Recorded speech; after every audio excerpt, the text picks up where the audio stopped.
Hey boys, it's HarmNone. Today we're going to be customizing the Vapid Ellie in Grand Theft Auto Online. This vehicle is on sale this week, so I figured we would give it a customization because it's been quite some time since I did the last one. So I'm excited to do this. I know that the Ellie doesn't have much customization, and I definitely know that it has engine resistance, so it's just not exactly my favorite car ever. However, it is still a pretty decent one, I would say, especially for the price you pay for it. This thing is really cheap, so that is definitely beneficial for this car. Starting off with the armor, we're going to go all the way up on this. For the brakes, all the way up on those as well, for sure. For the front bumper, we do have the standard splitter or the painted splitter as well.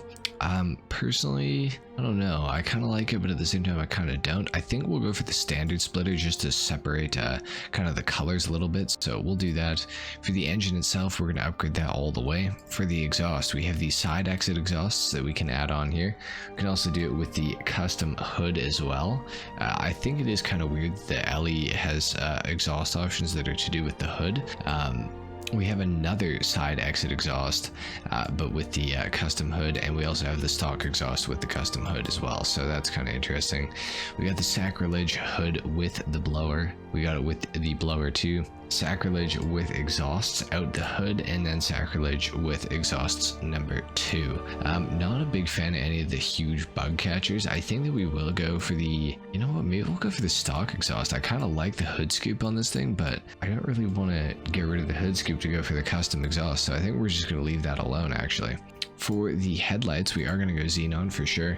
Neon kits, could add one on just for the extra traction, but it's not really going to do much because this car doesn't really need any help anyways, so it's fine. For the livery options, we have the classic twin black stripes. We also have the classic twin white stripes that are the exact same as the black. We have the number 8 classic race livery as well. We have the number 7 track day livery, the number 187 vintage vapid, the number 9 debonair, the number 53 classic vapid, the number 60 dense, the number 1 globe oil, the number 18 homogena, and back to none.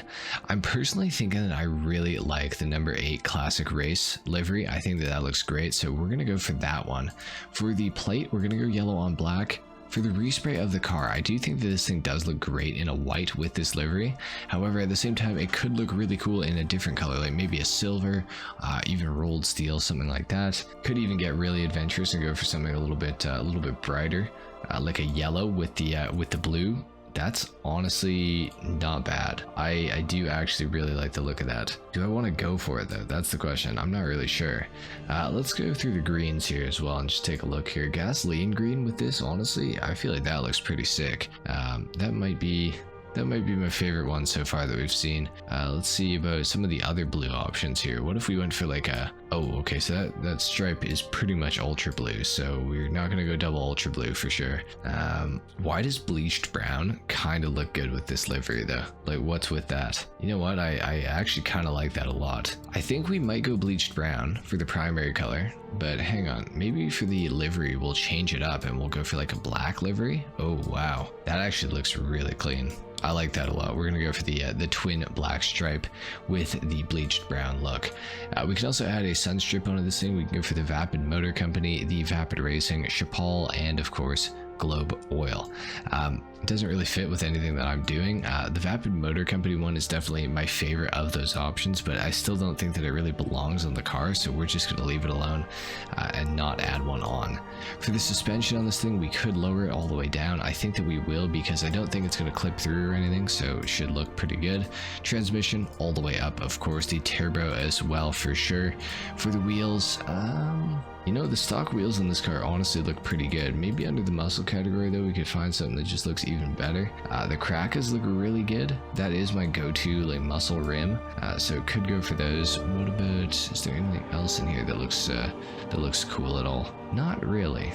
You know what? Let's go for the crackers. I know that's kind of boring because I choose that a lot on my muscle cars, but I think that it looks good, so let's do it. Bulletproof the tires for sure. And of course, we're going to tint the windows all the way out like we usually do.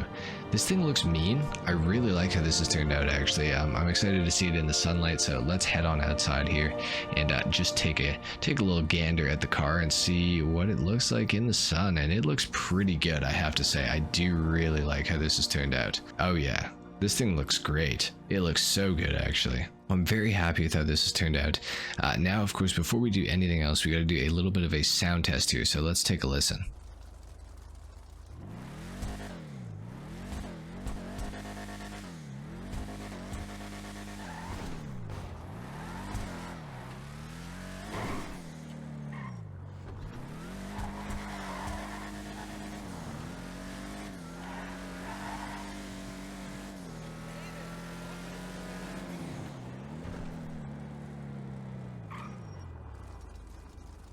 It sounds decent. It's not like anything special, but it's not anything, you know, terrible either. So it's decent overall.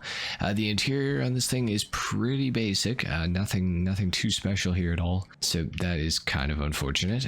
But you know what? It's okay. This car at the end of the day is a really cheap one. When it's on sale right now, I think it's 340 grand if you don't have the trade price, and if you do, it's like 250 or something. So it's like for a $300,000 car, not bad. And even without the discount on it, I think at most it's like 460 or something like that. Maybe 500,000 without the trade price. So it's a relatively cheap car. So, you know, it could be worse. It could definitely be better, but for that price, you know, tag, I don't think that it's necessarily a bad car, looks wise, sound wise, and all that sort of stuff. However, we do have to, of course, talk about the performance of the Vapid Ellie, and that is where the Vapid Ellie is gonna be a little bit disappointing. This car, like I mentioned at the start of the video, is plagued with engine resistance. Engine resistance basically slows the car down, makes it nowhere near as fast as it otherwise should be, makes the transmission shift way too slow, which is why the car doesn't accelerate very well. You guys can probably see here, even when the car is just moving when it shifts, matched with the sound, you can tell that the engine is revving and the transmission just isn't shifting the gears, which is causing the car to essentially like hit the limiter, and nothing really happens, and therefore the acceleration is a little bit nerfed. And same with the top speed. The top speed is going to take a long time to hit in this car, and the top speed is also going to be pretty low because it just won't shift gears. So it's just extremely annoying. Engine resistance should get fixed by Rockstar. It's like my #1 complaint about the game right now. They've got to do something about this, but you know, still this car I would say has decent handling for sure. I can't guarantee that the handling would stay, you know, very good if the car was faster and it didn't have engine resistance, because it would be a lot faster without it, obviously, so the handling might be a little bit worse. But for what the car is currently in Grand Theft Auto Online, the handling is pretty good. The acceleration is absolutely horrible, and the top speed is also quite horrible. It is a fun car to drive. It's got a little bit of customization, not nearly as much as I feel like it should have gotten, but that's why we have the Dominator GTT in the game now anyway, so it's like, you know, it doesn't even really matter. If you were going to pick up a Vapid Ellie this week or sometime in the future, if you guys are watching this years down the road or whatever, I would always recommend you, instead of buying the Vapid Ellie, to just go ahead and get the Vapid Dominator GTT. It's going to cost you an extra like 400 grand to maybe 800 grand depending on if you have the trade price for it, but it is going to be 100% worth it.